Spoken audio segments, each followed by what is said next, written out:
Aí,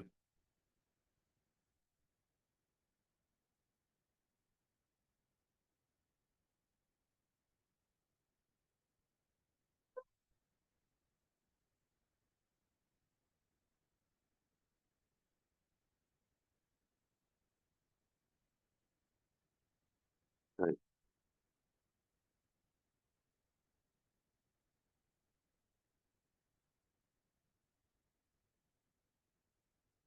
Ah, eu esqueci de fazer uma coisa, peraí.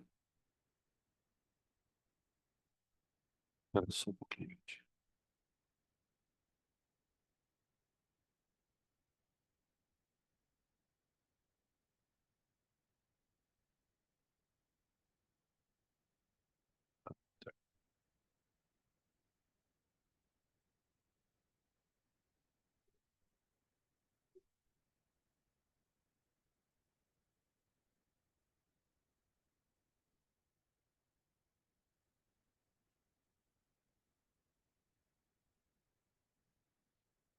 Aí, pronto.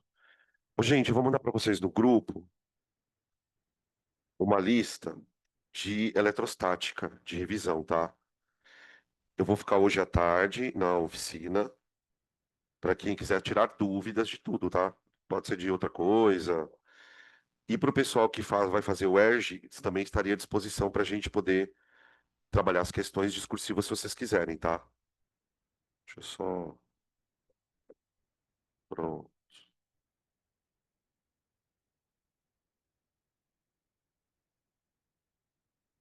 Aí, pronto. Beleza? Vamos lá, então.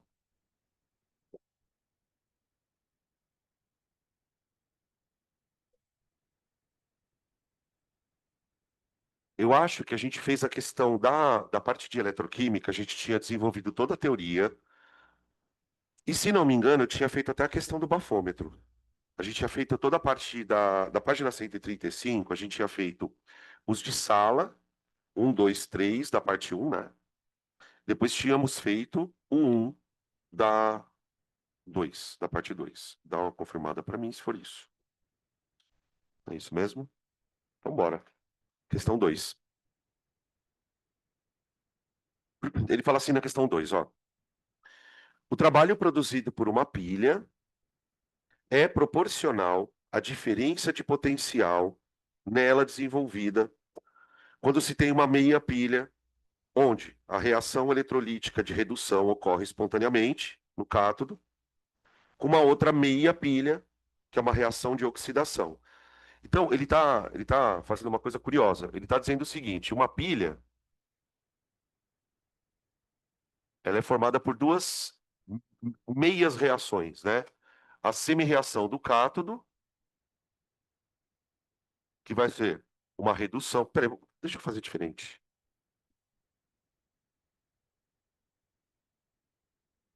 Re- Reação do ânodo, que vai ser uma oxidação. E a semi-reação, ele chama de semipilha, né? Do cátodo, que é uma redução, tá? Beleza. Aí ele vai apresentar uma tabela com vários potenciais. Dá uma olhadinha aí na tabela, gente. Primeira coisa que eu queria que vocês vissem é as reações que ele está mostrando de todas elas. Vou pegar, por exemplo, uma delas aqui, vai. Vou pegar o da prata. Ag virando Ag mais elétron. Aí ele coloca um potencialzinho do lado aqui, ó. E igual a menos 0,80. Então, tipo assim, quando ele dá um potencial, esse potencial ele está relacionado com a reação que ele está mostrando. Então, nesse processo aqui, a prata está perdendo elétron, ó. Então, a gente tem um potencial de oxidação. Todos esses aí são oxidações, né? Tá? Eles estão em ordem tudo crescente, né? Tá bom, vamos lá. Vamos ver a pergunta, que depois eu tenho uma pergunta para fazer também. Ele fala assim: com base nas semi-reações eletrolíticas acima, colocadas no sentido da oxidação, ah, que ele falou, colocadas no sentido da oxidação, e os seus respectivos potenciais, assinale a opção que indica os metais que produzirão maior valor de DDP quando combinados para formar uma pilha. Então ele quer que eu monte uma pilha com a maior força eletromotriz, tá? Na aula de ontem a gente falou sobre a força eletromotriz. De onde ela vem? Do gerador. É ele que vai fornecer a tensão para o circuito. Bom, gente, então qual que é o raciocínio? Se eu quero a força. Vamos lembrar que para você calcular força eletromotriz, você faz aquela continha assim, ó. E de oxidação, de quem oxida, mais E de redução de quem reduz, que seria o cátodo, né? Tá bom? Opa, tá aí. Então eu vou pegar, se eu quero a pilha de maior potencial de oxidação, eu tenho que pegar a pilha com maior potencial, desculpa, maior força eletromotriz, eu tenho que pegar o maior ânodo e o maior cátodo. O maior ânodo vai ser nosso zinco. Dá uma olhadinha aí na tabela. O zinco seria isso aqui, fazendo, ó, zinco sólido, virando zinco 2 mais 2 elétrons. Não sei se ele colocou aquoso nada, ele só colocou assim. Pronto. E o cátodo, gente? A própria prata. Por que que o cátodo vai ser a prata? Se vocês olharem aqui na nossa fila de potenciais, a prata ela tem o menor potencial de oxidação. Se ela tem o menor potencial de oxidação, isso implica que ela tem o maior potencial de redução. Então a prata vai reduzir assim, ó. Aí eu inverto a equação, né? Ó, vou multiplicar a equação da prata também por 2 para, né, igualar os elétrons. Então fica 2 mais 2E virando 2Ag. Tá ali. Beleza? Então vamos ver aqui, deixa eu ver. Prata como cátodo, zinco como ânodo, né? B de bola. Tá bom?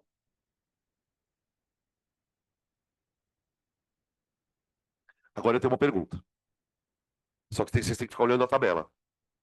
Tem que ficar olhando a tabela para responder, tá? Nessa tabela, eu quero saber qual é o melhor oxidante e o melhor redutor.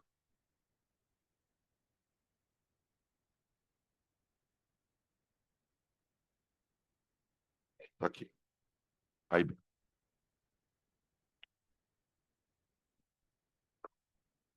dá uma pensada aí. Quem é o melhor oxidante e quem é o melhor redutor?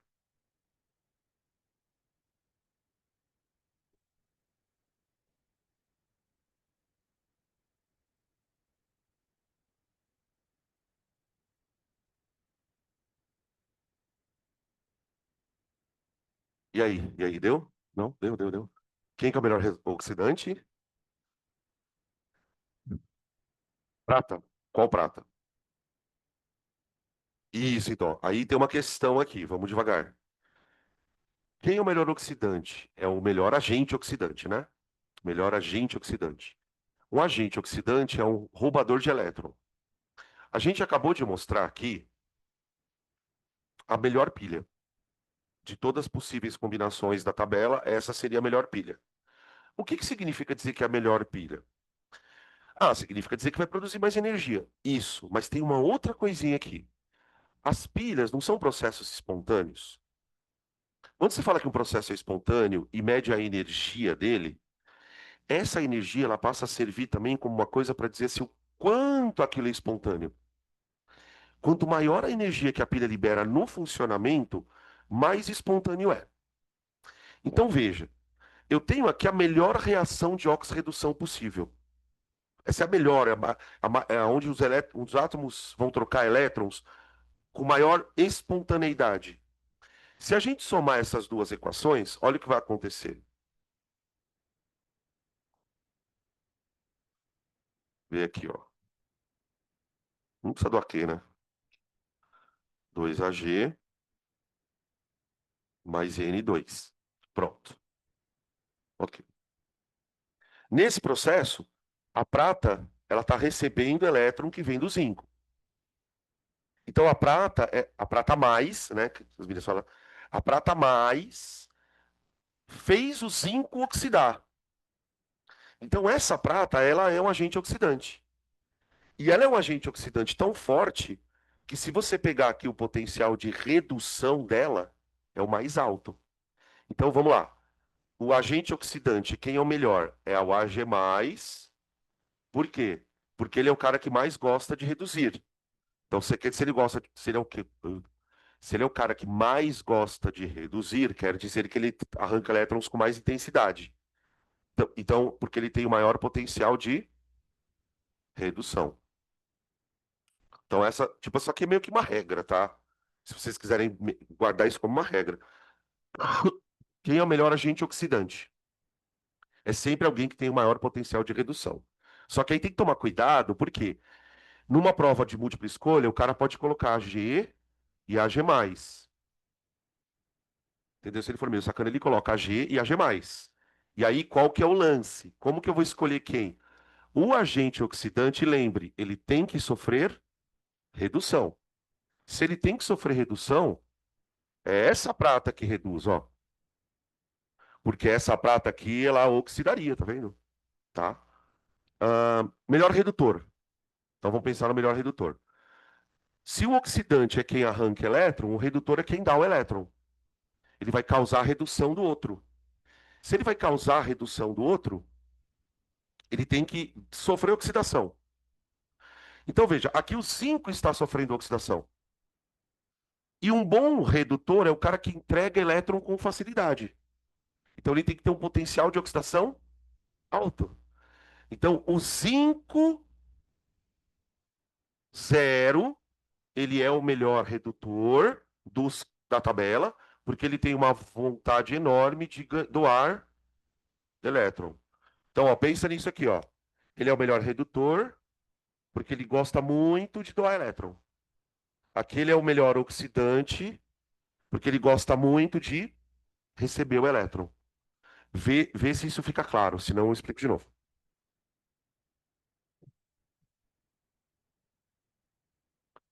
Tá?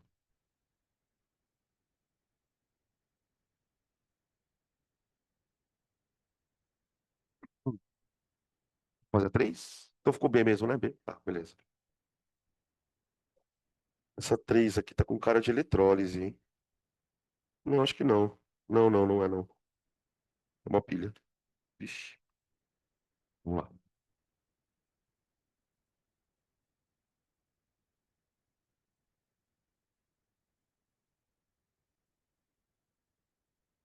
Questão 3. A figura representa uma célula galvânica constituída por um eletrodo de hidrogênio, um eletrodo padrão, mergulhado numa solução de H+, e um outro eletrodo de ouro mergulhado numa solução que contenha os íons ferro 2 e ferro 3. Então vou tentar esquematizar rapidão aqui. Tem uma membraninha aqui, né? É, tem uma membraninha. Vamos ver o que vai acontecer nessa pilha. Então, ó, por aqui tem um cano.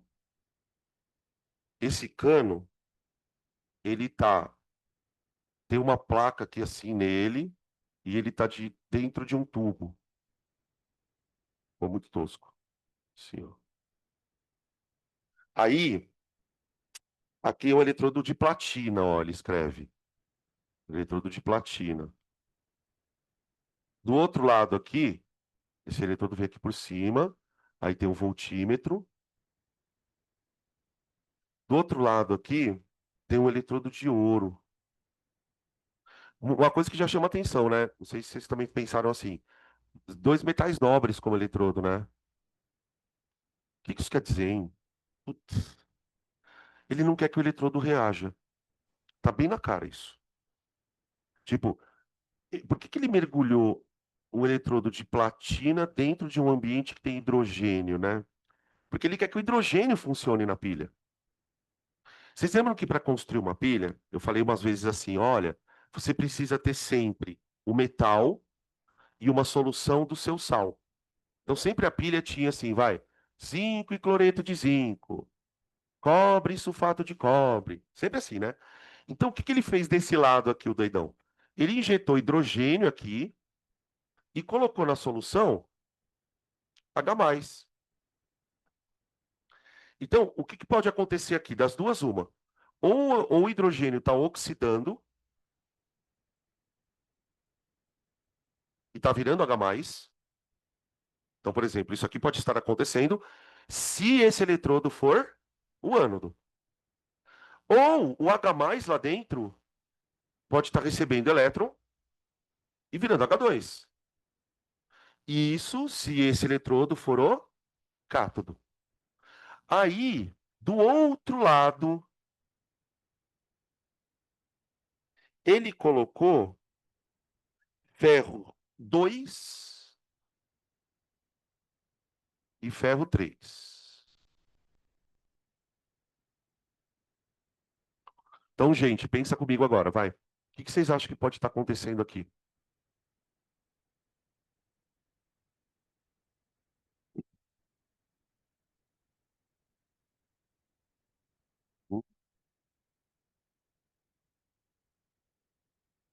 O que que vocês acham que está acontecendo desse lado aqui, ó? Tem duas possibilidades. Ou o ferro 2 está virando ferro 3, ou o ferro 3 está virando ferro 2. Na verdade, os eletrodos, eles acabam funcionando em conjunto, né? Se um é ânodo, o outro vai ser o cátodo. Se um é cátodo, o outro vai ser o ânodo. O que eu preciso ver é os potenciais. Entenderam qual que é o raciocínio que a gente tem que pensar? Tá? Então, por exemplo, se aqui tiver o hidrogênio oxidando, aqui o ferro 3 está indo para 2.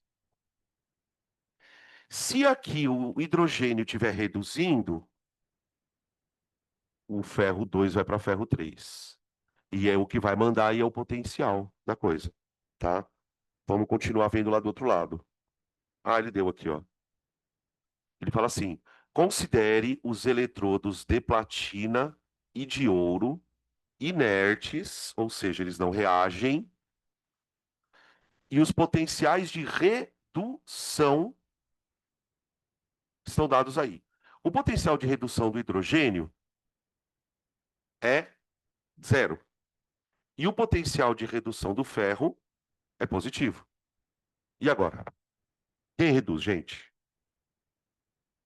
Vamos escrever aqui: cátodo e ânodo. E aí, quem reduz? Saúde. Quem reduz? Quem reduz? O ferro. Então, se o ferro vai reduzir, ele vai fazer isso aqui, ó. Fe3 mais elétron virando Fe2. E o potencial dessa reação é mais 0,77. Se o ferro vai atuar como cátodo, então o ânodo vai ser o hidrogênio. Então o ânodo vai ser isso aqui, ó. H2, H2H+, mais 2 elétrons. Aí o potencial de redução, de oxidação é zero. Nossa, mais é foda. Ali, ó. Tá? Poderia multiplicar por 2, se quisesse aqui, né?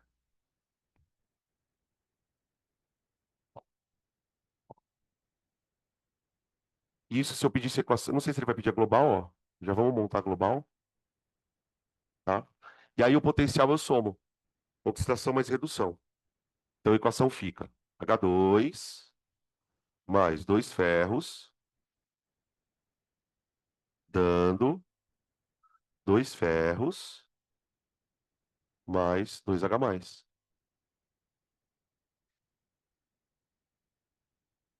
Tudo bem? E a força eletromotriz dela vai ser 0,77. Tá bom? Oi. Por que dobrar?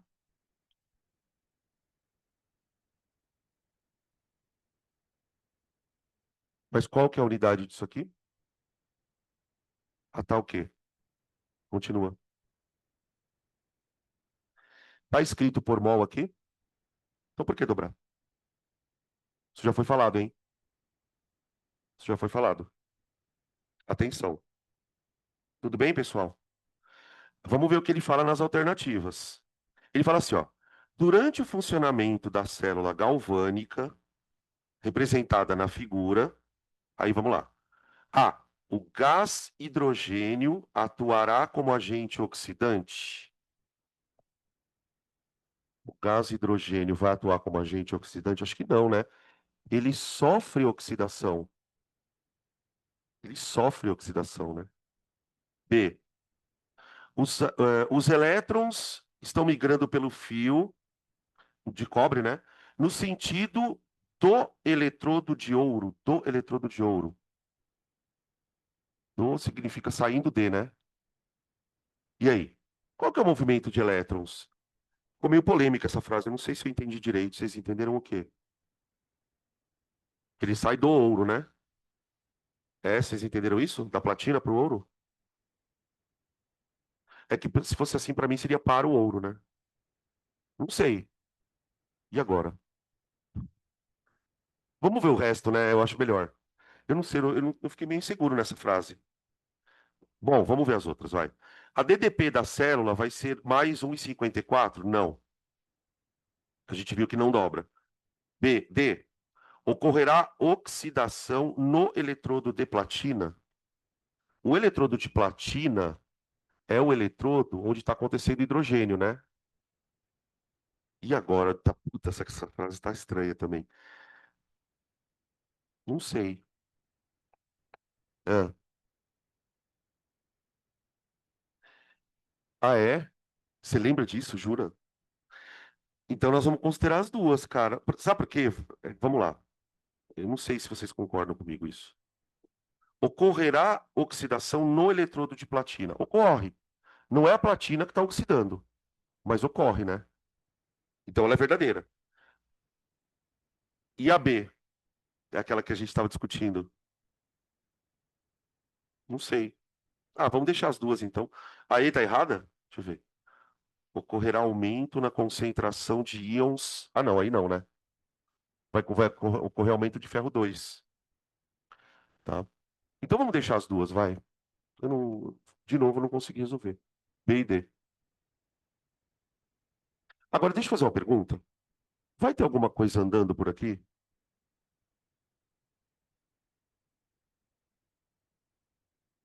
Tem que ter. Alguma coisa tem que estar andando por aqui. O que está andando, gente, se você tiver na dúvida, lembra da palavra. Por que que cátodo chama cátodo? Porque ele atrai cátion. Ânodo atrai ânion, não tem? Então veja, aqui na nossa pilha, eu tenho uma membrana. O ferro, ele está fazendo isso, ó. Ele está saindo de 3 para 2. Então ele está fazendo isso, ó. Então pensa comigo. Essa solução aqui, ela está perdendo um cátion 3 e está ganhando um cátion 2. Ela está ficando com falta de carga positiva. Cada vez que um ferro 3 vira ferro 2, perde-se uma carga. Quem vai repor essa carga? Que está sendo produzida aqui do outro lado. O H+, ele vai atravessar a membrana, funcionando como reposição de carga do outro lado, tá?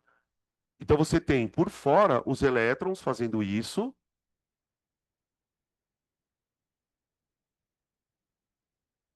tá? E os cátions fazendo isso aqui por dentro, tá? Beleza? Cada vez que dois ferros 3 se transformam em ferro 2, dois H+ passam para cá, ó. Então, tipo, se a gente pudesse ver essa pilha funcionando, só tentar imaginar assim, você teria o que acontecendo, né? O hidrogênio entrando por aqui constantemente, porque o hidrogênio ele vem na forma de gás, né? Aí o que acontece? Dois ferros 3 viram ferro 2. No exato momento que isso acontece, dois H+ anda para cá fazendo isso aqui, ó, vum, e os elétrons fazem isso, ó, vum, tá? Beleza, próxima.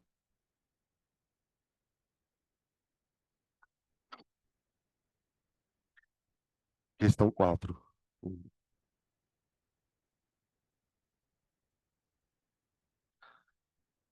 Nossa, um monte de equação também. No laboratório, um grupo de alunos possui quatro semicélulas montadas, todas nas condições padrão de temperatura e concentração, e as reações estão abaixo aí com os potenciais. Então você tem reação um. Todos esses potenciais aí são potenciais do quê, pessoal? De oxidação ou de redução? Redução, redução, redução. Tudo bem? Todos estão recebendo elétron aí. Aí ele fala assim: numa dada combinação, para montar uma pilha eletroquímica, o valor da diferença ΔE dessa pilha, no instante em que se ligaram os eletrodos, foi de 0,69. Então ele está falando que se eu pegar o E de oxidação mais o E de redução, isso aqui tem que dar 0,69, tá bom? Aí ele vai fazer a pergunta: quem está funcionando nessa pilha? Vou colocar aqui ano de cátodo. De cátodo. Eu não sei se exatamente como que. Bom, como que a gente faz uma questão dessa de maneira rápida? Não tem muito como fazer, eu acho. Você tem que tentar. Você vai ter que olhar para os números ali, tentar imaginar que soma de valores de oxidação e redução você tem mais 0,69. Eu acho que se eu estivesse fazendo a prova no dia, o que que eu faria? Vou ser bem honesto. Eu nem ficaria olhando primeiro para as equações. As equações é o que menos importa. Eu olharia mais para os números. Então eu tenho assim, ó, 1,23, 0,54,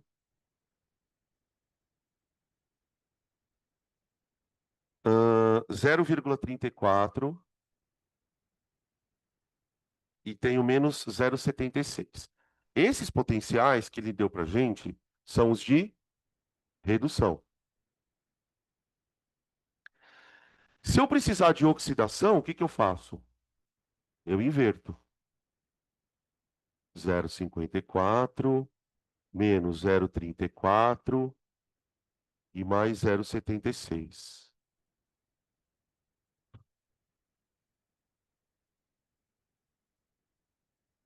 É isso?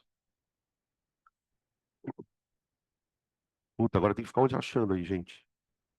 É a 1, é a... Caralho, vocês fizeram isso? 1 e 2? 1 e 2. Deixa eu ver, vamos ver. A 1 seria reduzir. Será? Porque é o seguinte, não sei, vocês estão viajando. É a 1 e a 2 mesmo? É? O potencial de redução vai valer 1,23. Não, redução, né? 1,23. E o potencial de oxidação, vai dar uma verdade. Hum, é isso, né? Tá? Se eu fizer essa conta, ó, pegar o potencial de oxidação da primeira equação, de oxidação não, de redução, desculpa. Se eu pegar o potencial de redução da primeira equação, cátodo, e pegar o potencial de oxidação da segunda, mas ele é negativo, professor, não tem problema. O que importa é que a soma dê positivo, tá? Então, se eu pegar a redução da primeira e a oxidação da segunda, eu tenho a nossa pilha. 1 e 2. 1 e 2. Tá bom, é isso aí mesmo. Boa. Tá.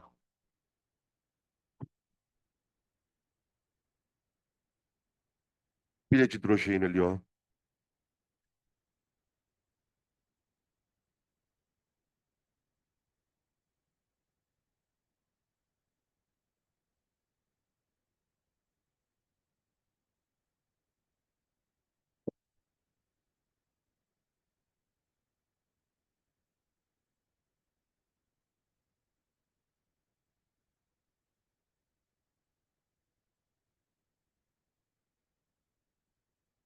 Questão 5.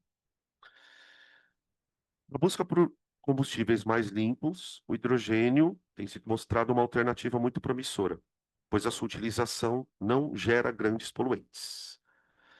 O esquema a seguir mostra a utilização do hidrogênio numa pilha eletroquímica, fornecendo energia a um motor. Identifique o eletrodo positivo. Usando as semi-reações, represente a equação da pilha e calcule a força eletromotriz. Tá, vamos dar uma olhada nesse desenho aqui. Vamos tentar entender ele.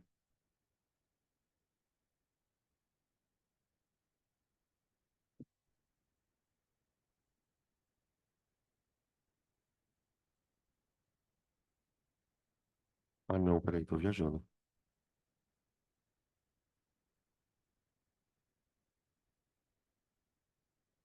Aí do outro lado aqui. Ó. Aí ele mostra assim, ó. Uma coisa que já chama atenção aqui é o seguinte: aqui eu tenho o motor, e aí eu tenho fiozinhos conectados no motor. Então a gente já consegue imaginar o seguinte: dessas barras aqui, um desses eletrodos vai ser o polo positivo e o outro vai ser o polo negativo, tá? Outro detalhe que a gente vê no desenho, ó, tá entrando hidrogênio por aqui, tá vendo? E ele mostra aqui no meio uma passagem de H+ de um lado para o outro. Nossa, que coincidência, né, velho? Puxa vida. Então, peraí, eu tô achando que esse lado aqui é o cátodo, hein? Se o hidrogênio que é cátion tá indo para lá, eu chutaria que aqui é o cátodo. Outra coisa, né, que a gente pode usar para também já ir pensando na pilha. Como se H2 tá virando H+, tá rolando uma oxidação aqui, ó. Então, eu imagino o seguinte: esse polo aqui deve ser o negativo, é o ânodo, onde o hidrogênio está oxidando, tá? Você viu que ele desenhou exatamente essa reação ali embaixo,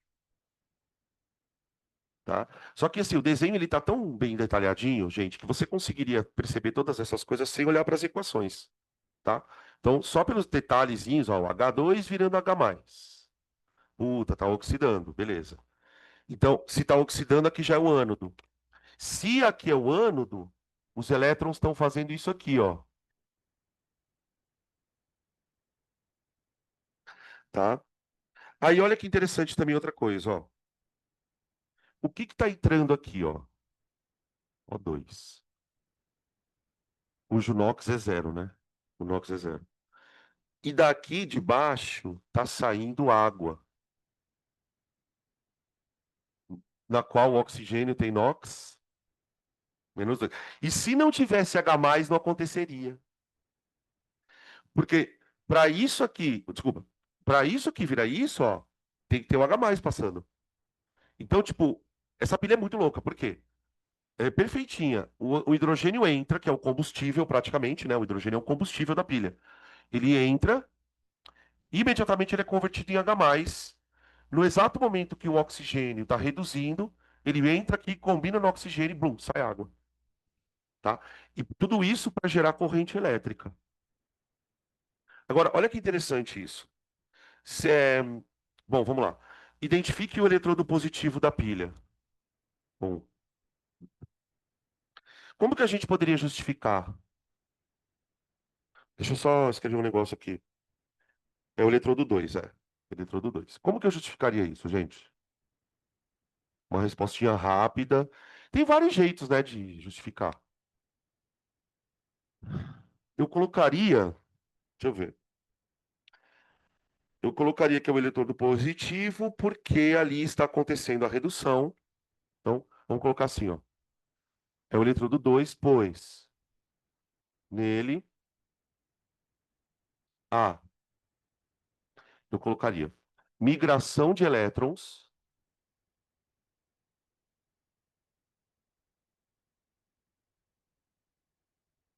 Porque lembra, né? Nas pilhas eu tenho um processo espontâneo. Então o elétron ele vai do negativo para o positivo, do ânodo para o cátodo. Então eu colocaria assim, pois nele há migração de elétrons, é, causando redução do oxigênio. Tá bom?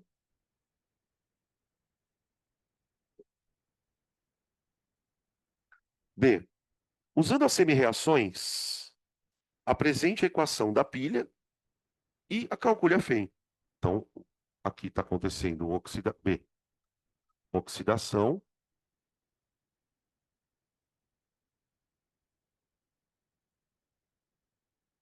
redução, O2 mais 4H+, mais 4 elétrons, dando duas águas.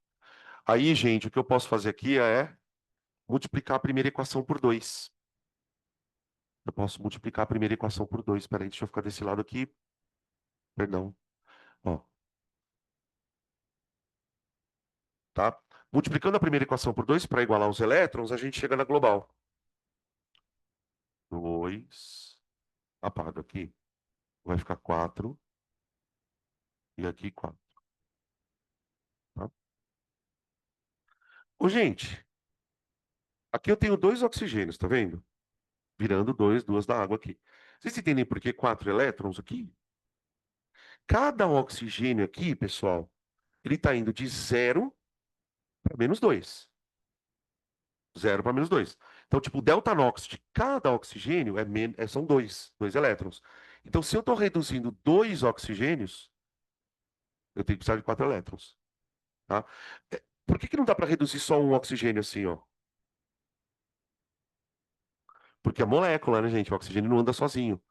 Toda vez que ele encosta ali para reagir, porque ó, o elétron está vindo para cá, não tá? Quando o oxigênio encosta aqui, ele encosta de dois em dois. Então, vai de dois em dois mesmo, tá? Beleza? Aí. A força eletromotriz dá quanto?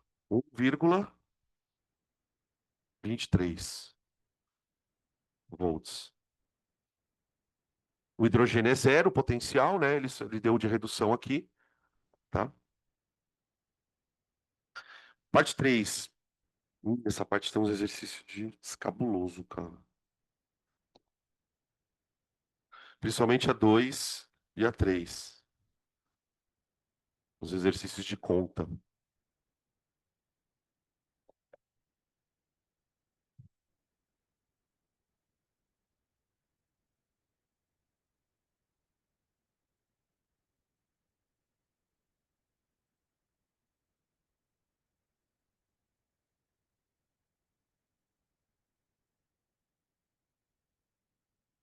3. Questão 1, gente. Para estocagem de soluções aquosas contendo íons cobre, 2, uma indústria dispõe de tanques que podem ser revestidos com os seguintes metais: chumbo, zinco, ferro, prata. Que critério deve ser utilizado para justificar a escolha do revestimento? Então, tipo assim, ó, eu tenho um tanque. Essa é a questão número 1, perdão. Eu tenho um tanque e é um exercício meio forçação de barra, né? Não sei lá. E aí eu quero recobrir esse tanque com uma camada de um metal.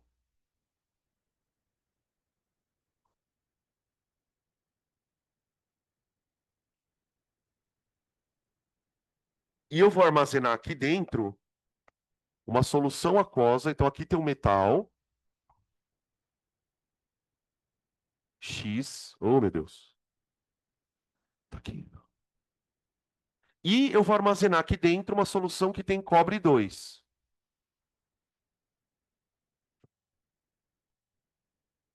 Gente, pelo amor de Deus, olha só. Toda vez que você coloca um metal perto de um cátion, acende o alerta. Isso aqui pode ser uma pilha. Entende qual é o lance? Porque você fala, nossa, mas que questão meio aleatória, né? Como assim? Essa é a questão, porque veja, isso aqui é um cátion. O que que pode acontecer com um cátion dentro do universo de uma oxirredução? Ele pode reduzir. Só que para ele reduzir, alguém precisa. Puta, você entende que tá montado o cenário aqui? A questão é que, dependendo do metal, a reação pode ser espontânea ou não. Então, nós temos aqui a situação que é a seguinte, ó. Você tem um metal X. Vamos lá, eu já falei isso várias vezes, eu vou falar mais uma vez. Metal só pode ter dois NOx na vida: zero e positivo. Não existe metal com NOx negativo. Quando o metal está com NOx zero, ele está reduzido. Por que que ele está reduzido? Porque não tem como ter NOx menor que isso. Quando ele está com NOx positivo, ele está oxidado. O que resta para ele, então, só? Reduzir. Então, está montado aqui um cenário para uma oxirredução. Se esta oxirredução ocorrer, duas coisas precisam acontecer. O metal X oxida, e aí é que começa o problema do exercício. Por quê? Se o metal está usado como revestimento, isso aqui vai enferrujar, vai corroer o metal. E pior, né? Pior do que corroer.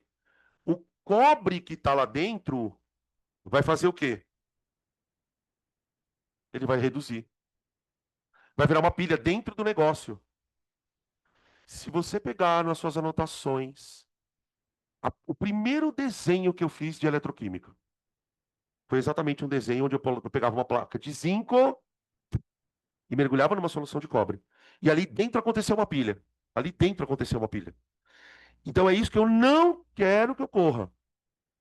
A pergunta dele é a seguinte: não é que metal. Você percebeu que a pergunta foi outra. Qual é o critério que eu uso para não acontecer isso? Para escolher o metal, desculpa. Qual o critério?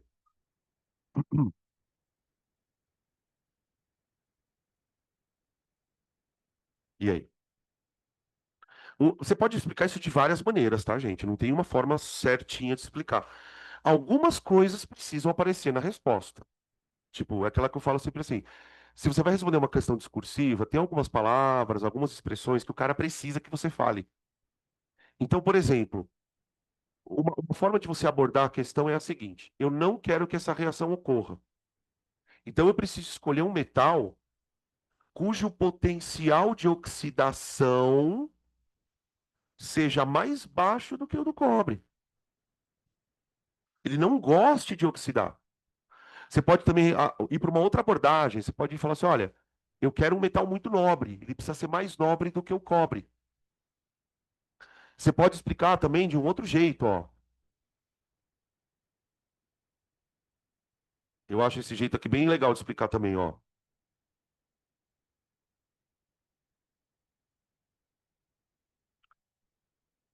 Não deve ocorrer. Peraí.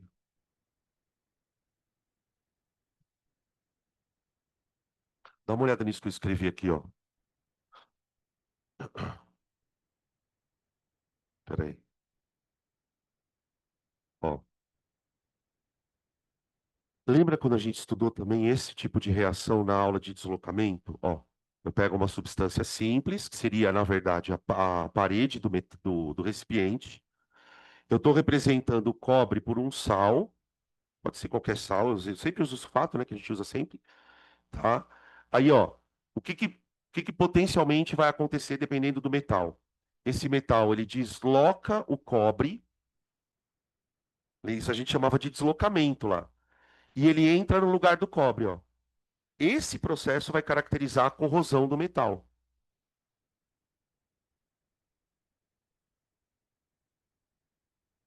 Eu não quero que isso aconteça. Eu não quero que isso ocorra, tá?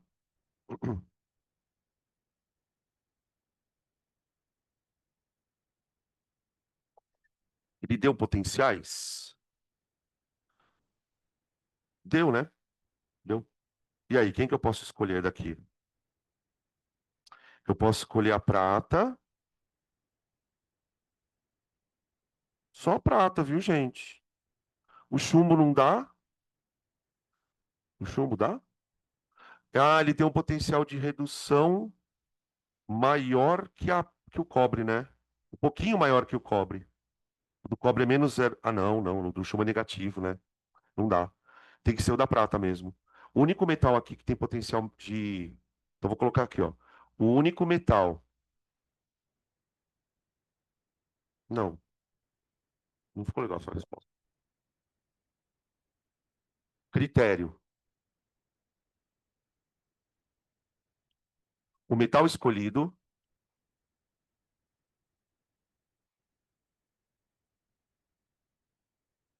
deve ser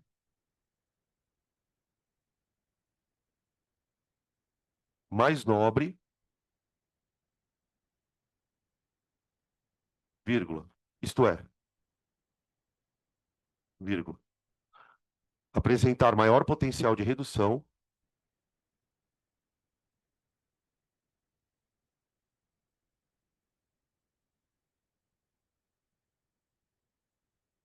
em relação ao cobre.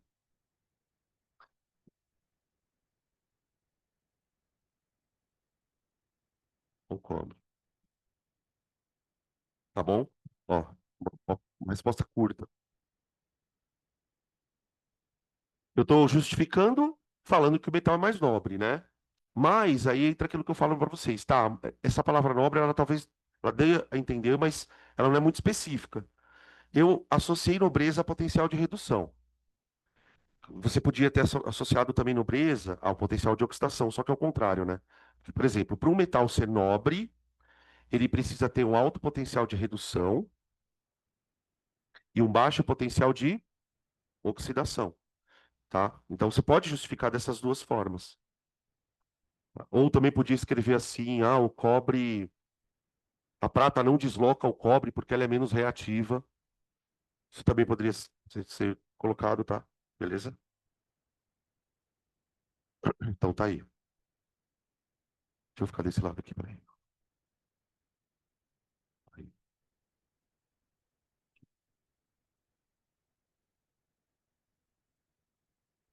Questão número 2, gente.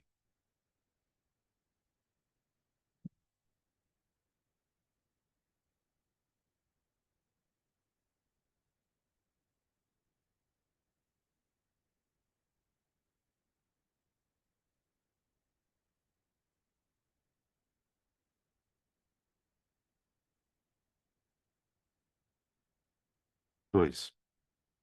Oi.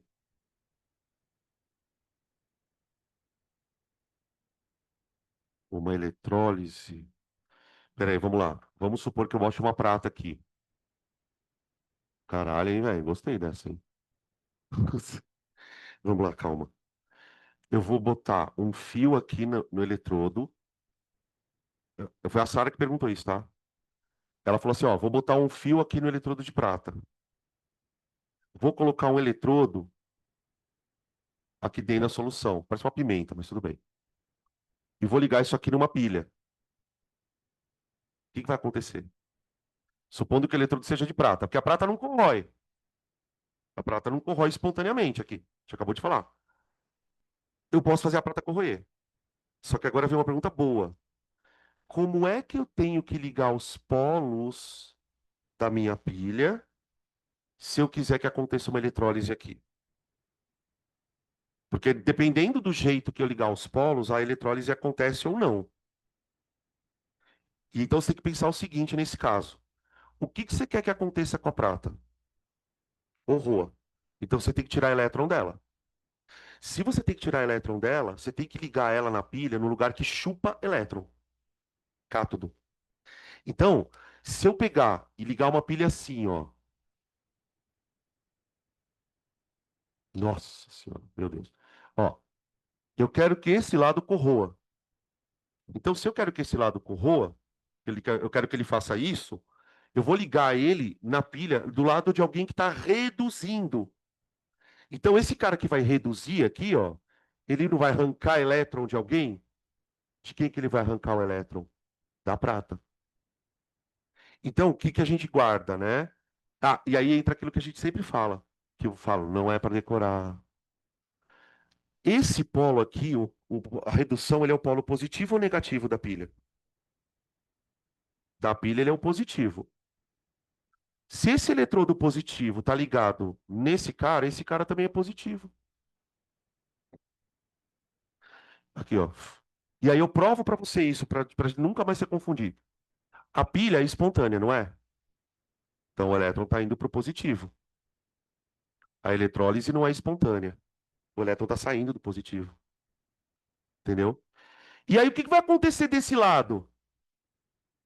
É, Se você ligar o eletrodo desse lado da pilha, desse lado aqui, ele é o ânodo, onde está acontecendo oxidação. O que que o cara daqui está mandando para dentro? Elétron. Quem é que gosta de elétron? Ah, vai grudar no eletrodo. Galvanização. Galvanização. Né? Na verdade, o que vai acontecer aqui é o seguinte, né? Se você fizer isso aqui funcionar, você vai ter prata caindo aqui também, ó. Se você tiver prata caindo aqui, ela pode reduzir aqui também. Eu até acho que ela vai acabar reduzindo, tá? Porque como ela é mais nobre que o cobre, então você vai fazer uma galvanização aqui, ó. Entendeu? Tá? Boa. Questão 2. Ele fala assim, ó. Veículos totalmente elétricos e híbridos utilizam baterias que contêm molibdênio, semelhantes às utilizadas em coisas complexas, blá, blá, blá, blá, blá. Aí ele fala assim: nesse processo, não, antes disso, existem diferentes métodos para a obtenção de lítio e purificação de lítio, como, por exemplo, o processo eletrolítico. Neste processo, para se obter 700 miligramas de lítio metálico, utilizando uma corrente de 5 amperes, o tempo necessário é de aproximadamente quanto tempo? Então, ele quer obter lítio metálico. Obtenção de lítio. Ô, gente, como que a gente encontra o lítio na natureza? O lítio que a gente encontra na natureza não é esse lítio aqui, ó. Não é. Por que que não é esse lítio? Poxa, ele é um metal super reativo, é da família 1A, gosta de oxidar. Então, eu encontro lítio na forma de cátion. São sais de lítio. Sais. Sais. É o minério, alguma coisa aqui. Aqui ele fala, não fala nada, né? Só fala lítio. É, não. Tá. E como é que eu transformo isso nisso? Tem que reduzir. Eu tenho que reduzir ele. Eu tenho que fazer isso aqui, ó. Ah, mas ele não gosta. Eu sei. Então eu vou ter que jogar corrente elétrica.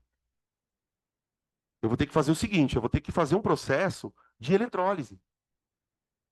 Então, antes da gente fazer conta, pessoal, que eu acho até mais importante do que a conta, é tentar realizar esse processo na sua cabeça. Por exemplo, vamos supor que em algum exercício a gente precisasse reconhecer, ou desenhar, ou imaginar como isso vai acontecer. Primeira coisa, e tem um lítio cátion. Então eu vou encontrar ele na natureza, não sozinho na forma de lítio mais, mas normalmente na forma de um ânion. Na forma não, combinado com ânion. Então, o que que eu faria? Eu, por exemplo, faria uma eletrólise de um sal de lítio.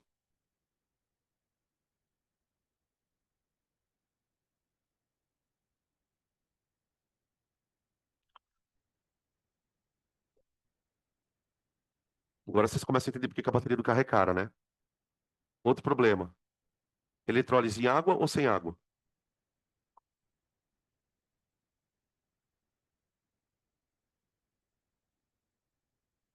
Em água?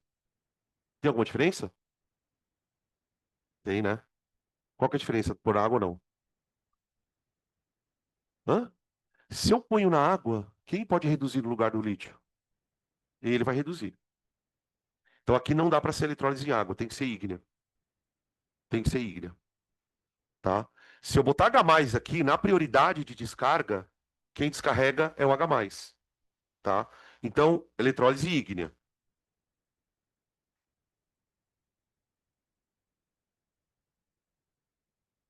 tá? Aí o que eu faço? Conecto um gerador aqui, hã? E aí o que vai acontecer essencialmente é o seguinte: o lítio vai migrar para um lugar e o cloro vai migrar para o outro lugar. Aqui eu estou exemplificando que o lítio está indo para a esquerda e o cloro para a direita, mas isso não importa. Quando o lítio chegar aqui, ele vai sofrer redução, tá? E o cloro vai sofrer oxidação, né?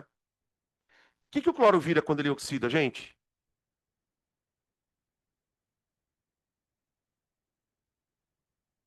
Cl2. Ele vai de -1 para zero. Então, essa eletrólise ela produziria lítio zero e o cloro 2, tá? Beleza, agora vamos lá. Eu tenho que ligar um gerador aqui. Para onde eu ligo o polo positivo e negativo? Mais uma vez.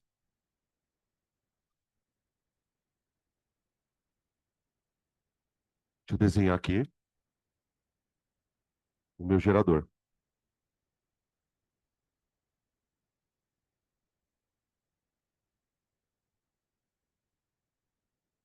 que é a pilha. Pronto. Ó,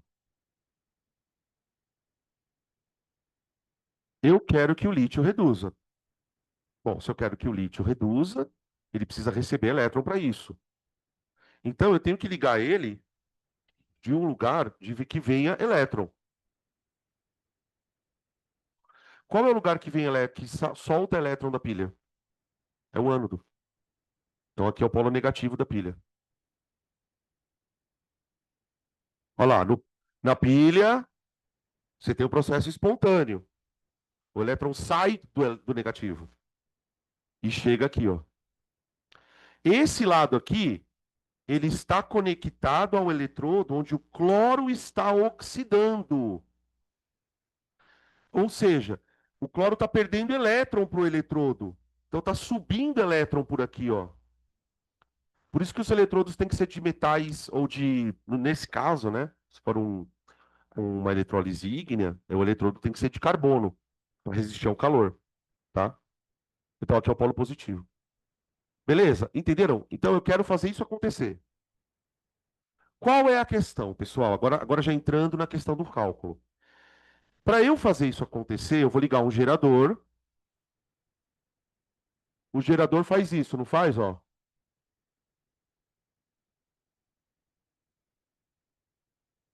Então, vai ter uma corrente elétrica abastecendo isso. Só que corrente elétrica não é carga sobre tempo?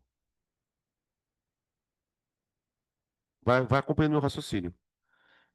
Ligo o gerador começa a alimentar o circuito numa corrente elétrica. Tá. Corrente elétrica é carga sobre tempo. O que é a carga propriamente dita? São os elétrons andando dentro do sistema. Então pensa comigo. Quanto mais tempo você deixar essa birosca ligada, mais elétron vai escorrer para baixo. E qual é a questão fundamental, gente?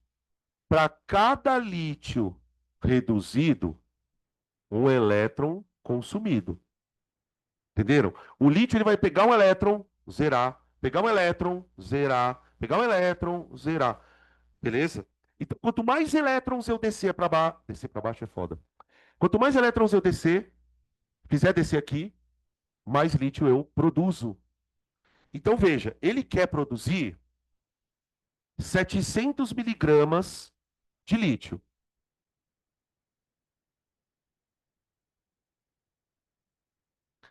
tá? E mais. Ele quer usar uma corrente de 5 amperes. Aí é aquilo que eu sempre falo, eu gosto de trabalhar com a unidade.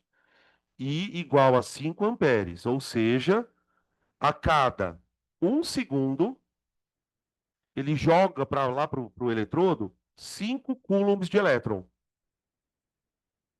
5 coulombs por segundo. Tudo bem?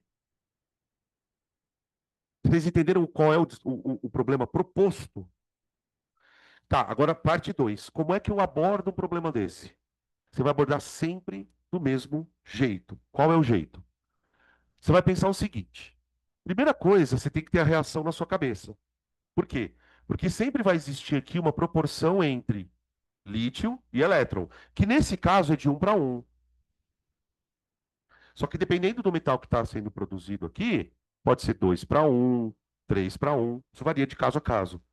Então, qual que é a minha estratégia? Se eu quero produzir 700 miligramas de lítio, eu vou precisar de um certo número de elétrons. Eu vou precisar de uma certa carga. Então, a gente precisaria descobrir quanto de carga eu preciso. Porque aí, gente, se eu descobrir a carga, eu tenho a corrente, o tempo vira minha incógnita. Então, qual é o passo importante aqui, ó? Descobrir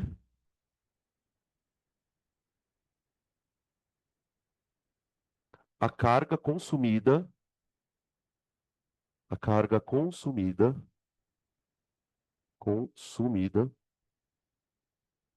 na produção do lítio.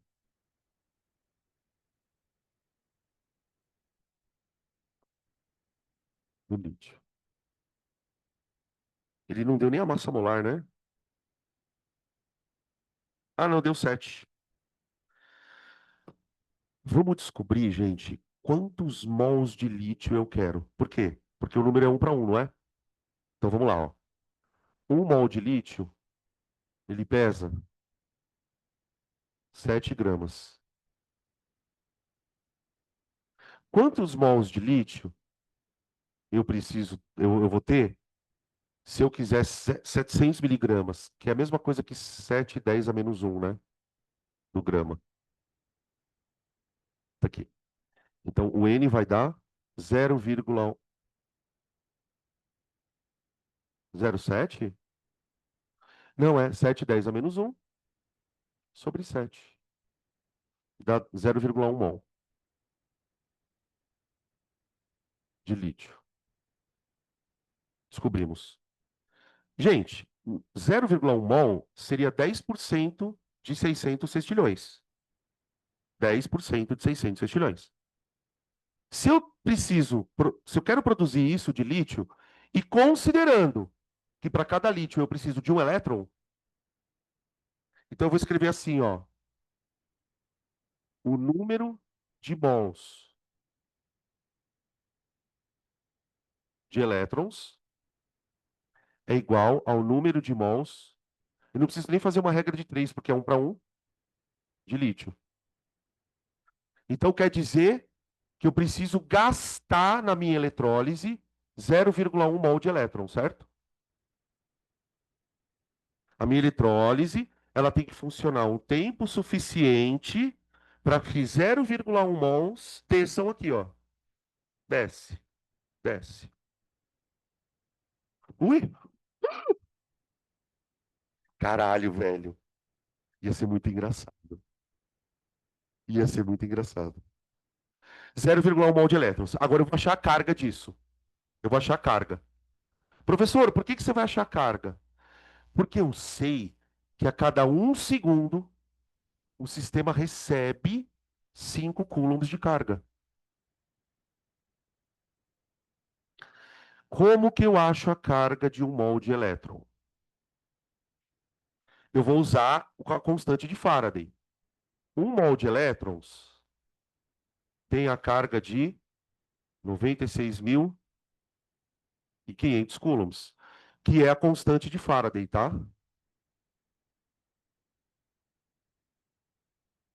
Constante de Faraday. A gente falou dela na eletrostática, lá no comecinho.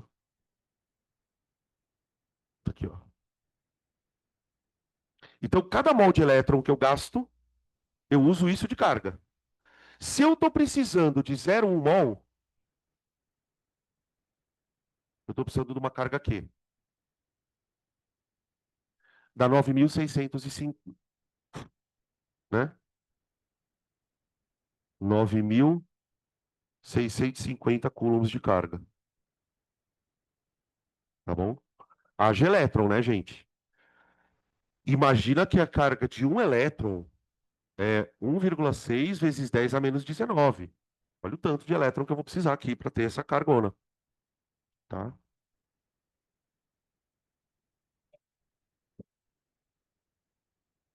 E agora o que eu faço com esse número? Agora eu trago ele para cá, ó. Cada segundo ligado gasta 5 coulombs de carga. Então a nossa carga é 9.650 coulombs. Então vem aqui, ó. Qual vai ser o delta T para 9.650 coulombs?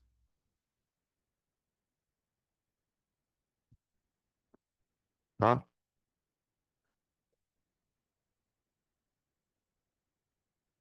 Quanto? 1930. Delta T, 1930 segundos. Ele botou em minutos. Aí tem essas coisas ainda para deixar o exercício mais irritante. Vocês dividiram? 32? Deu certinho? Ah, tá. Então vamos colocar um LEL. Pronto. Aproximadamente 32 minutos. Tá? B de bola. Eu acho pouco provável que caia, por exemplo, no Enem, um exercício como esse. Porque envolve muito mais conta, prova mais conceitual. Hum. Isso chama estequiometria com eletrólise, tá? Se você dá um nome para isso. Esse conteúdo, tá?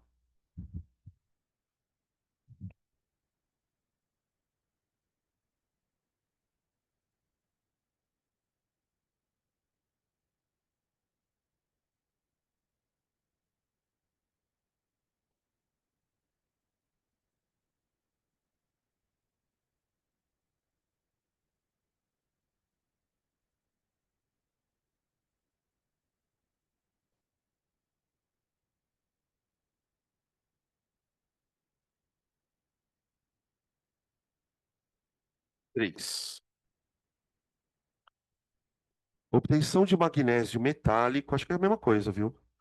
Obtenção de magnésio metálico por eletrólise do MgCl2 fundido apresenta como semi-reação, aí ele deu a semi-reação. Se durante o processo for aplicada uma corrente de 50 amperes por um período de 1 hora, qual é a massa formada de magnésio?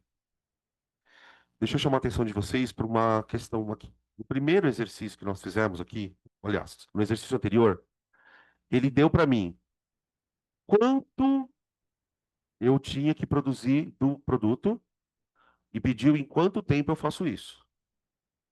Se vocês observarem com calma, ele fez o contrário nessa questão. Ele fala, olha, o magnésio, ele vai reduzir assim, na eletrólise. Aí ele fala assim, olha, eu vou precisar de uma corrente de 50 coulombs por segundo, que é os 50 amperes, tá? Que mais? E eu quero fazer isso em 1 hora.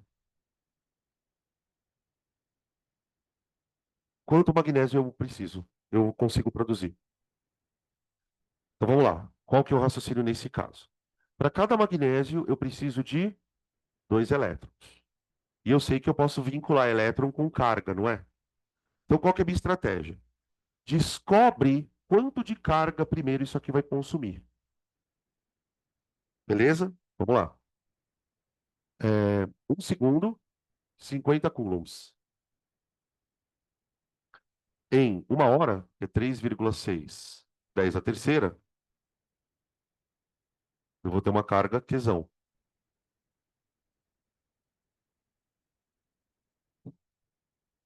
Ó, tá? Sempre trabalhando com a unidade no sistema internacional, porque você está trabalhando com ampere, né? 5 vezes 10 a primeira, 3 vezes 6 vezes 5 dá 18. Isso aqui dá 18, 10 a quarta. Se tiver errado, vocês me falam que eu tiro aqui. Tá? Pronto. Então imagina que o sistema está lá, o eletrodo, o magnésio está reduzindo.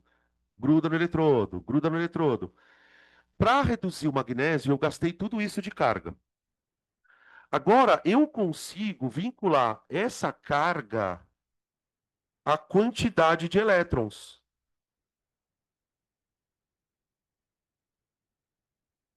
Entenderam qual que é o lance? Quem está levando quem está proporcionando o processo, gente, são os eletrõezinhos.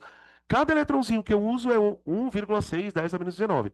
Para eu não ficar trabalhando com aquele número gigante, a gente usa a constante de Faraday. É aqui que entra a constante. Ela fala o seguinte, né? Ela fala que um mol de elétrons tem uma carga de 96,500. Foi aquele número que eu usei ali. Ó,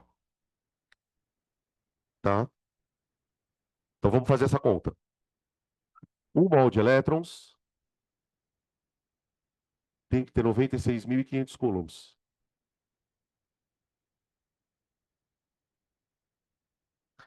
Quantos mols de elétrons eu gastei, considerando que o meu gasto foi esse aqui?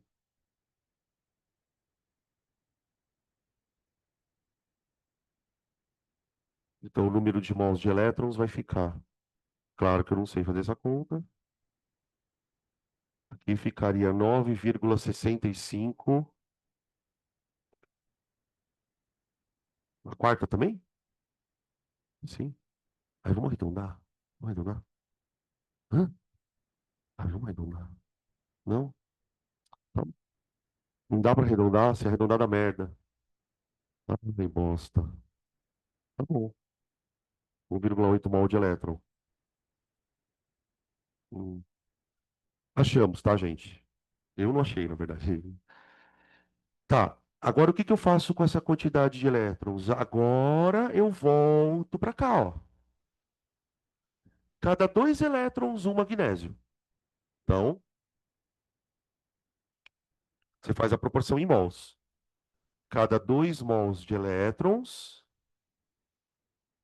Para um pouquinho aqui. Ele perguntou a massa ou a quantidade de mols? Então aqui a gente já pode colocar massa molar.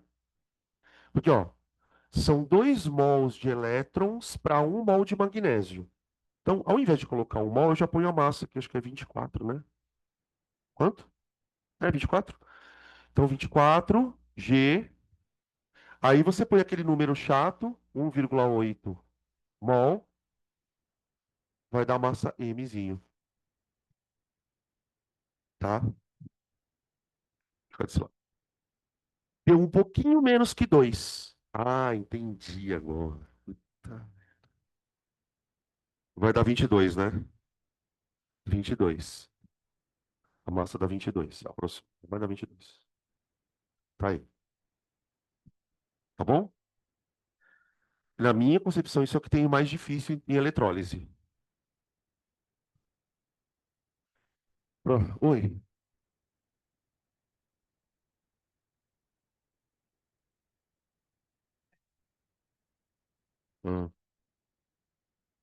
Ah, Ah, puta. Peraí. Vamos lá. Eu estou afirmando, isso aqui é a carga de um mol de elétron. Quantos elétrons são um mol? Então, se você pegar, entendeu agora? Se você pegar esse número aqui, que é a carga de um, e multiplicar por 6,02, 10 a 23, vai dar. Aqui você vai ver que vai dar 10 a quarta, ó. Tá vendo? E aqui vai dar não dá bem isso, tá? Dá menos, tá? Os caras arredondam aí. Não faz a conta. Senão você vai descobrir que não dá. Dá menos. Dá menos ou mais, um pouquinho menos, eu não sei. Questão 4, gente. Ah, olha só essa questãozinha.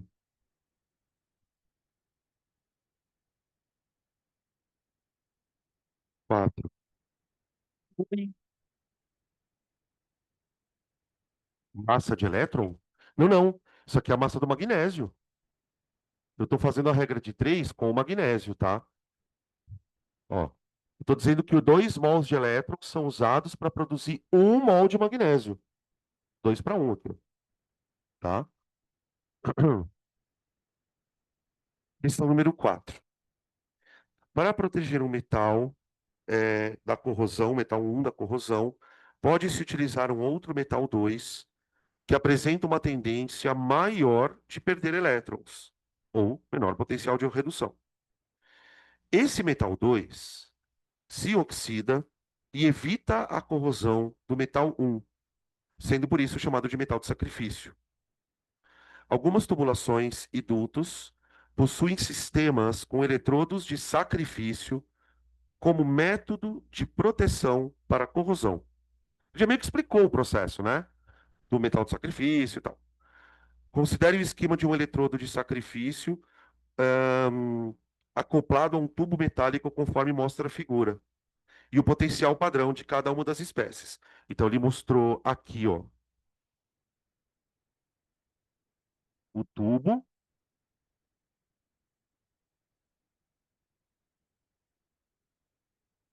e, e aí aqui ele botou o metal de sacrifício preso no tubo. Então, aqui é o metal de sacrifício. Só vamos lembrar uma coisa aqui antes da gente ver os potenciais. Vamos lembrar da teoria, daí a gente vê lá depois. Vamos lá, gente. Numa situação normal, o metal aqui ia o ambiente, aqui nós temos ar, né? E o ar, ele está cheio de agentes oxidantes, tá? A gente até, não me lembro que na teoria, quando eu fui explicar sobre esse assunto com vocês, eu falei, olha, o ar, ele está rico em oxigênio, evidentemente, e também tem umidade. E a combinação desses dois fatores, oxigênio e umidade, faz com que o processo de corrosão fique mais intenso.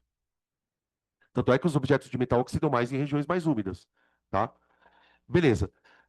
Para eu não fazer isso, para eu evitar que isso ocorra, que aí qual que é o problema? Se eu deixar o tubo sem o metal de sacrifício, esse tubo ele vai se tornar um grande ânodo.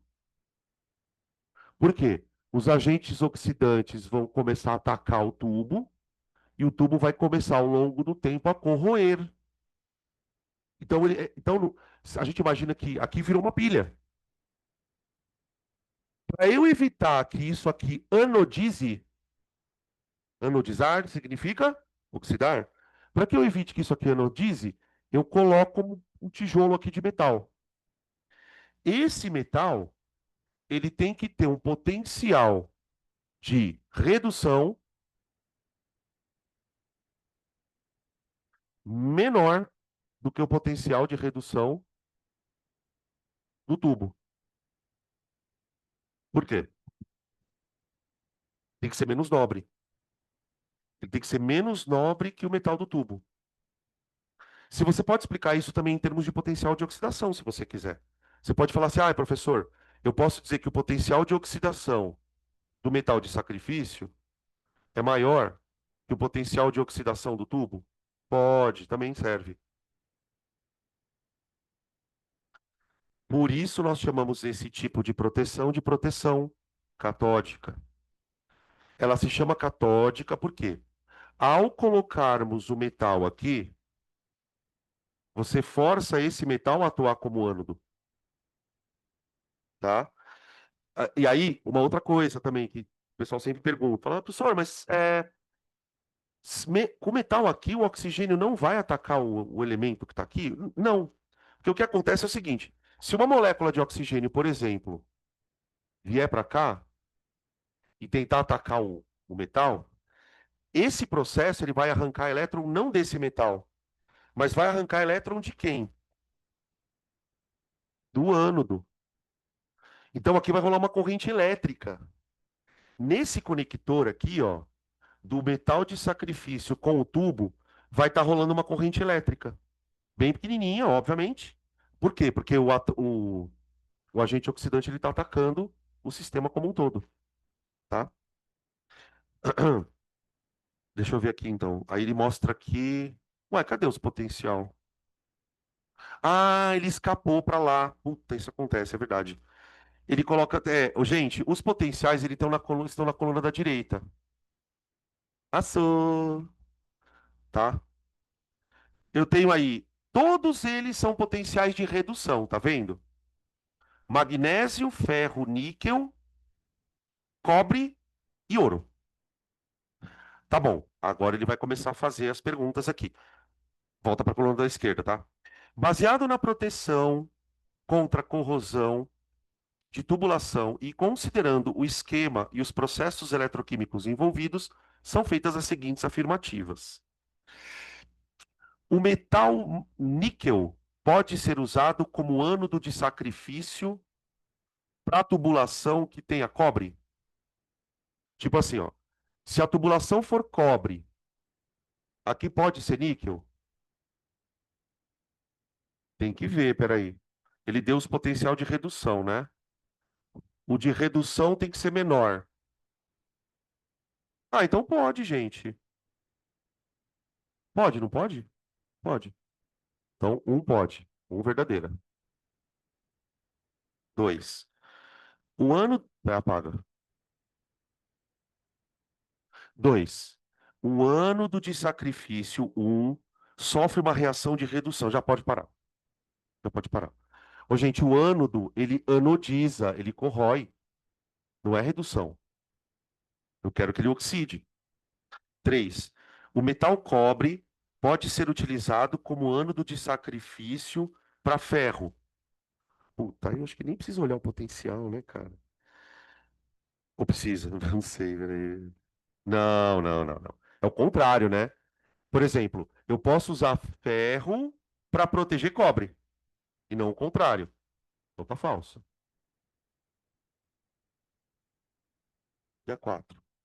O metal usado no eletrodo de sacrifício será o agente oxidante de uma célula eletroquímica. E aí? Acho que não, hein? Aqui, ó. Se ele é o ânodo de sacrifício, o que que ele tem que sofrer? Oxidação. Se ele vai sofrer oxidação, ele vai ser o agente redutor de alguém. É alguém que vai reduzir para que ele oxide, tá? Então, não. 5. Caso a tubulação seja, o metal um seja de ouro, o ânodo de sacrifício, 2, pode ser constituído de qualquer um dos outros metais apresentados acima. Sim, né? Ó, se a tubulação for de ouro, se bem que na verdade se a tubulação for de ouro, deixa eu tentar entender essa frase, eu acho que eu não entendi ela. Caso a tubulação seja de ouro, o ânodo de sacrifício pode ser constituído por qualquer um dos. É que se a tubulação for de ouro na minha cabeça, ela nem precisa, né? E aí, o que que a gente põe nela? Ah, entendi. Tem que ser, tá, entendi. Então, o que que é que tem que ser? Desculpa. Verdadeiro, tá bom. Então fica assim, ó. Isso. Questão 6. Oi. Alguém me chamou? Ih, mano. Fudeu. Hã? 5, é. Não. Eu que escutei assim. Tã. Quem falou? Né? Então vamos lá. Em química, o termo metal de sacrifício, olha lá ele, refere-se ao metal que é utilizado para proteger outro metal contra a corrosão. Essa proteção é alcançada por meio de um processo chamado proteção catódica, na qual o metal de sacrifício, conectado eletricamente ao metal que se quer proteger, sofrendo corrosão no lugar do metal a ser protegido. Considere uma situação em que seja necessário proteger da corrosão um encanamento de ferro enterrado em um solo ácido e que estejam disponíveis placas de metais ouro, prata e magnésio para eventual utilização. Gente, quem eu uso? Sem terminar de ler. Eu tenho ferro, ó, vamos lá.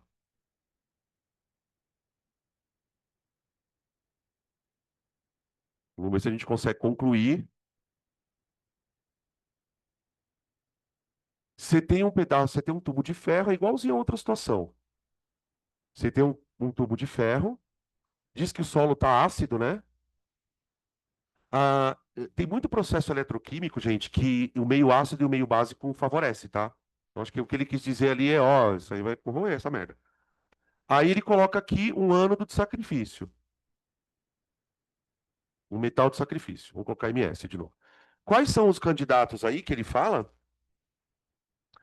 Ouro, prata e magnésio. Gente, e aqui eu tenho ferro, tá? Beleza, continuando. Na tabela a seguir estão mostrados os valores dos potenciais padrão de redução de pares redox que podem ser eventualmente envolvidos na reação. Observa que de todos os caras que estão aí, eu tenho o ouro como maior potencial de redução, então o ouro é mais nobre, tá? Então a gente poderia dizer, pessoal, se você quiser também, ó, a escala de potencial de redução, ela é uma escala de nobreza, quando você fala de metal. Isso é uma outra forma também de você enxergar o conceito. Quanto mais nobre é um metal, mais ele gosta de reduzir, não de oxidar, tá? Então aí nessa tabela tem uma ordem de nobreza. Então vamos lá. Item A. Explique qual dos metais é mais eficaz para ser utilizado como metal de sacrifício para proteger o ferro da corrosão devido à acidez do solo. Item B. Escreva a equação global balanceada da reação de corrosão que ocorre entre o metal de sacrifício escolhido e o ácido proveniente no solo. Calcule a diferença de potencial. Então vamos lá. Ele perguntou duas coisas. Primeiro, qual é o metal? Ele não pede para justificar? Ah, pede. E aí, como que eu vou justificar então? É o magnésio, né? É o magnésio. A, não, que A. Explique qual dos metais, tá? Trata-se do magnésio,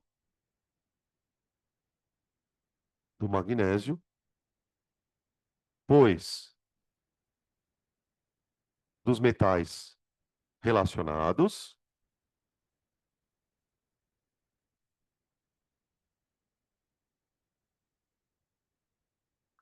possui maior. Aqui você pode escrever do jeito que você quiser. Você pode escrever assim: possui maior potencial de oxidação ou possui menor potencial de redução, ou seja, menos nobre, né? Pois o magnésio possui menor potencial de redução, vírgula. Isto é, trata-se do metal mais reativo.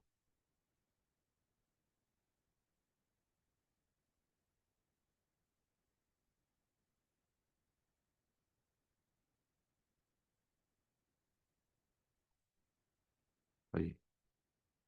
Oi. Isso. Ou maior de oxidação, é, tanto faz.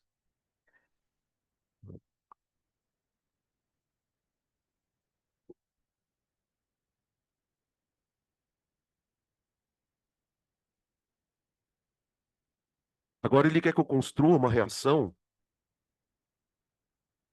equação balanceada da corrosão do metal de sacrifício escolhido e o H+ do solo. Então ele está falando o seguinte, ó. Quando eu colocar o magnésio aqui, pessoal, quando eu colocar o magnésio aqui, esse magnésio ele vai ser corroído. Segundo o que o enunciado está falando para mim, quem vai corroer ele é o H+, que está no solo.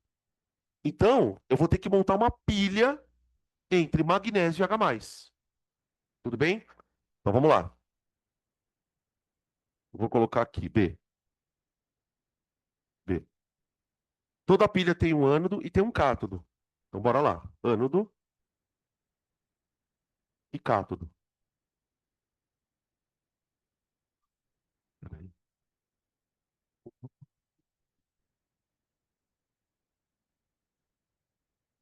Quem vai oxidar é o metal de sacrifício.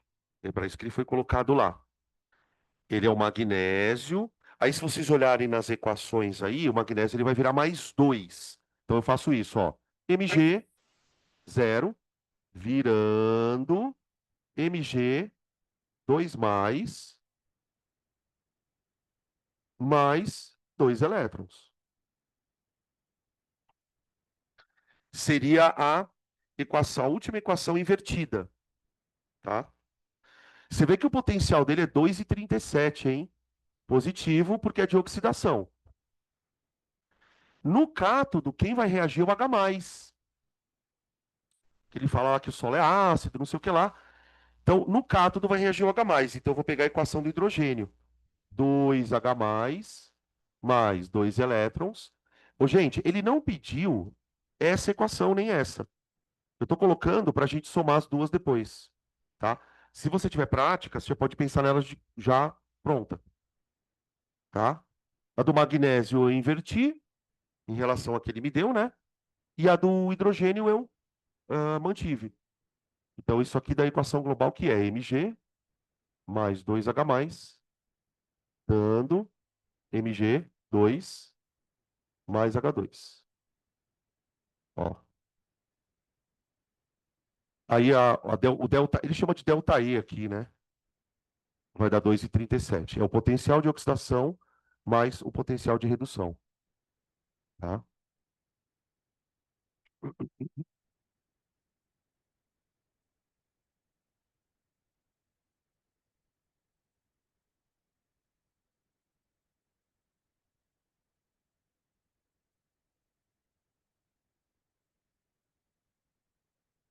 E, beleza? Então vamos começar a parte de equilíbrio.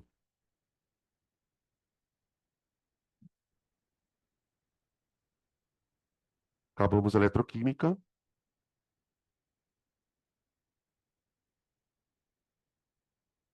Temos alguns minutinhos ainda, dá pra gente pelo menos dar uma introdução do assunto, tá?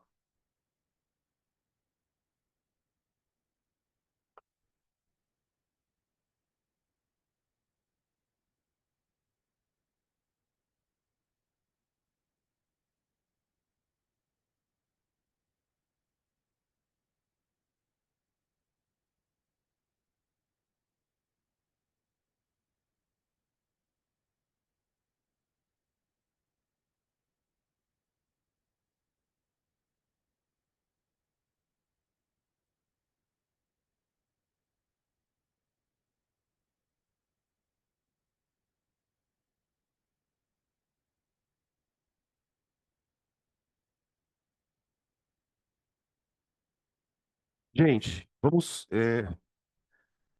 a gente vai começar, tá, na minha concepção, a parte mais complicada da química mesmo, de todas as áreas mesmo, que é a parte de equilíbrios. Ela é complicada porque, além dela ter uma parte conceitual pesada e uma parte de matemática também, ela vai envolver conexão com outros pontos da matéria. Então, a gente tem que ter muitas coisas que são relativamente passadas já, né? Que a gente vai ter que trazer à tona também. Em termos de incidência no vestibular, tem vestibular que cobra mais, tem vestibular que cobra menos, isso varia de caso a caso, tá? Mas geralmente quando cai questão de equilíbrio é questão difícil, geralmente. O que que trata, na verdade, a ideia dos equilíbrios? Ela vai fazer essa parte da físico-química é a parte que estuda um fenômeno que acontece em certos tipos de reação, em certas condições. Então, se eu fosse definir o que é um equilíbrio, sei, primeira definição é: equilíbrio é um estado em que uma reação reversível tende a alcançar com o tempo. Então, quando a gente estuda cinética, que é aquela área da física, da química que estuda velocidade, catalisador, efeito de superfície de contato, aquelas coisas, você está dizendo que toda reação tem um tempo de começo, meio e fim. Então, você tem lá os reagentes são colocados dentro do ambiente.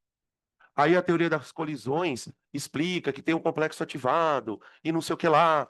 E aí os reagentes vão se transformando em produto, e conforme o tempo vai passando, a reação vai ficando mais lenta. Tudo que a gente já meio que já falou. Isso acontece em todas as reações, desde que elas não sejam reversíveis. Então, uma reação reversível, ela é um sistema. Vamos pegar um exemplo aqui. São sistemas em que você não tem necessariamente um produto e um reagente. Por quê? Porque existe a possibilidade das duas substâncias se transformarem uma na outra. Existe a possibilidade de duas substâncias. E aí a gente não vai aqui discutir, pessoal, porque não é o objetivo, tá? Não é por que que isso acontece, tá? Então imagine, por exemplo, uma substância como essa daqui, ó, N2O4. Essa substância, em condições adequadas, ela vai se transformar em Na2, que é o dióxido. Só que o NO2, por sua vez, em condições adequadas, se transforma em N2O4. Então, o que eu vou fazer? Se eu sei que o NO2 pode virar N2O4 e o N2O4 pode virar NO2, existe essa possibilidade, então eu vou fazer isso acontecer num sistema fechado. Essa é a sacada. Eu vou colocar lá dentro ou uma certa quantidade de N2O4 ou uma certa quantidade de NO2, ou às vezes eu posso colocar os dois lá do mesmo jeito, ao mesmo tempo. E o sistema ele vai começar a agir de maneira ininterrupta. Se você fizer essa reação, ou qualquer outra reação reversível, né? Se você fizer essa reação num ambiente fechado, ela vai ciclizar e atingir esse estado de equilíbrio. Então, o nosso primeiro objetivo é entender como é que acontece esse estado. Ele acontece em quanto tempo? Isso demora muito, pouco? Vamos entender isso primeiro. E depois a gente parte da premissa de que isso aqui aconteceu, e aí eu vou falar de deslocamento e uma série de outras coisas.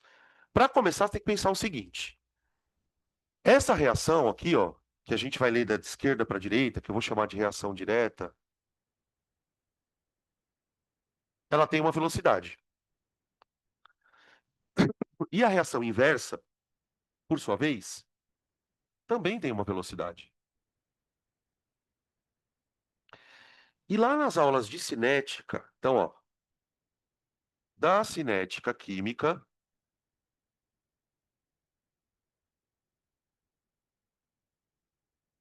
temos que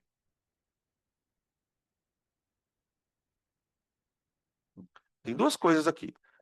Lembra que quando a gente estudou cinética, existia lá um ponto da matéria, né, quando a gente discutiu fatores que afetam a velocidade das reações. A gente discutiu a equação de velocidade.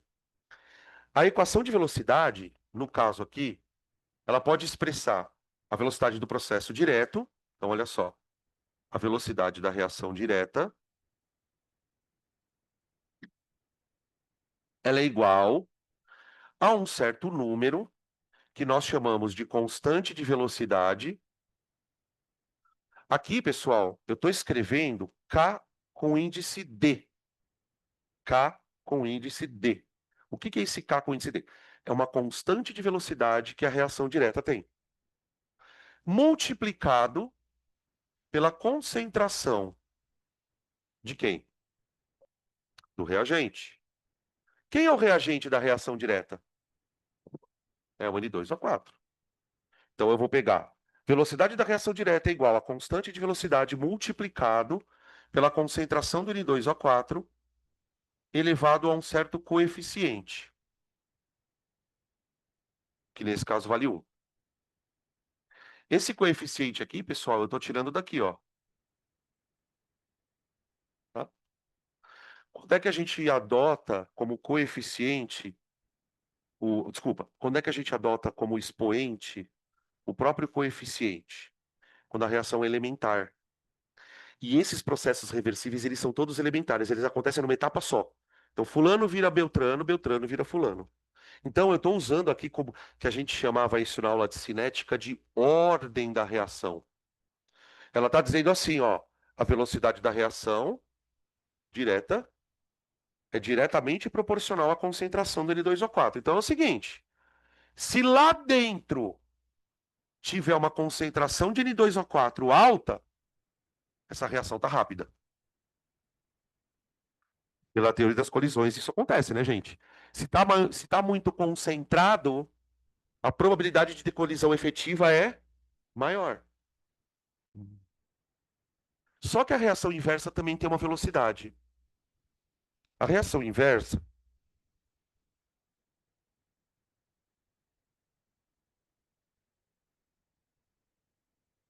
ela é igual. Há uma constante de velocidade também, ela tem uma constante de velocidade, que eu vou chamar de KI. KI. Multiplicado pelo reagente da reação inversa. Na reação inversa, o NO2 é reagente. Então eu ponho ele lá e tchau, pronto. Olha só, tá ali. Então, cada reação, ela se comporta de maneira diferente. O que eu quero dizer com isso? Para a reação direta, a velocidade depende da concentração desse maluco aqui. Então, se esse cara está muito concentrado lá dentro, a reação está rápida. Para a reação inversa é o contrário. Para a reação inversa, o que importa é esse cara. Quanto mais concentrado tiver desse cara, mais rápido. Tudo bem? Beleza. O que acontece é que se eu fizer uma reação acontecer desse tipo num ambiente fechado, mais hora menos hora, mais minuto menos minuto, mais segundo menos segundo, essas velocidades vão se igualar. Isso é 100% certeza. Toda reação reversível, se feita num ambiente fechado, vai atingir um estado onde essas duas velocidades vão se igualar. Então, vou escrever assim, ó. Sistemas reversíveis,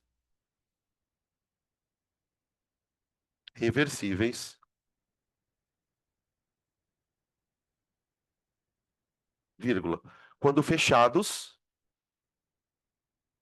quando fechados, tá? Quando a gente fala em sistema fechado, pessoal, a gente tinha falado sobre isso na termodinâmica, não sei se vocês lembram, existe uma diferençazinha de sistema fechado e sistema isolado. O nosso sistema ele é fechado, mas não isolado. O que que isso quer dizer? Sistema fechado é o sistema que não sai nem entra matéria. Sistema isolado é um sistema que não sai nem entra energia, tá? É um pouco diferente. Aqui, por exemplo, o sistema ele pode receber, pode perder calor. O que ele não pode fazer é perder ou ganhar coisas diferentes, tá? Então, ó, se o sistema reversível, então, sistema reversível, quando fechados, tendem a evoluir, tendem a evoluir para uma situação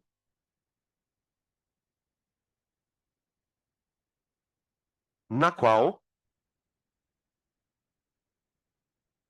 a velocidade da reação direta é igual à velocidade da reação inversa. Ó,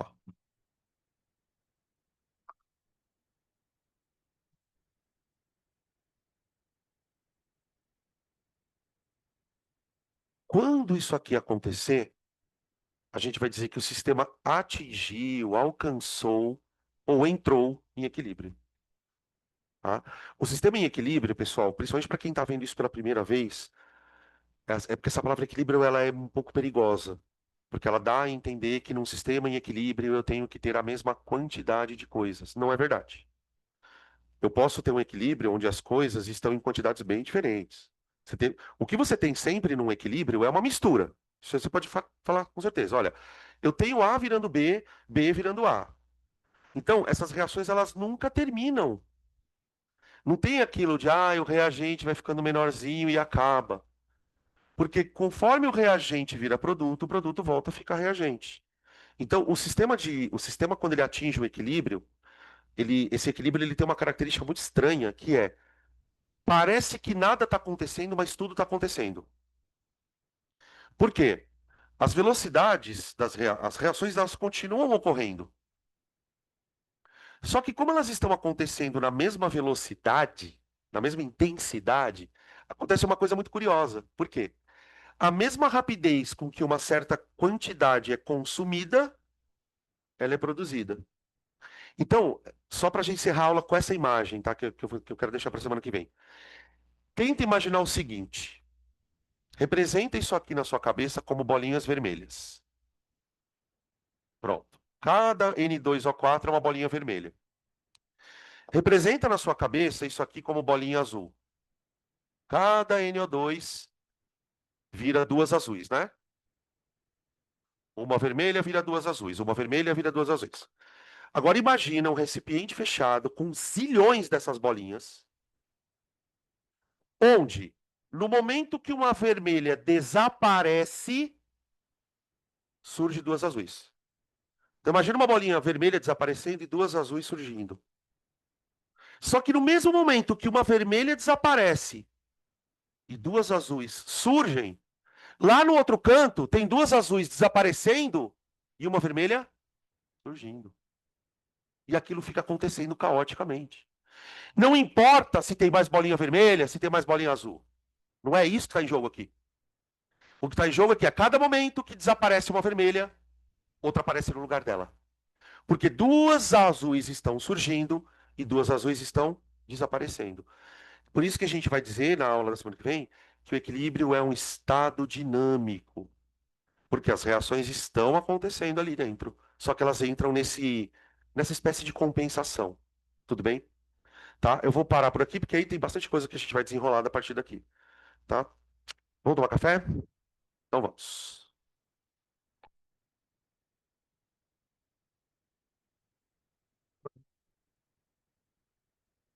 Oi, tenho.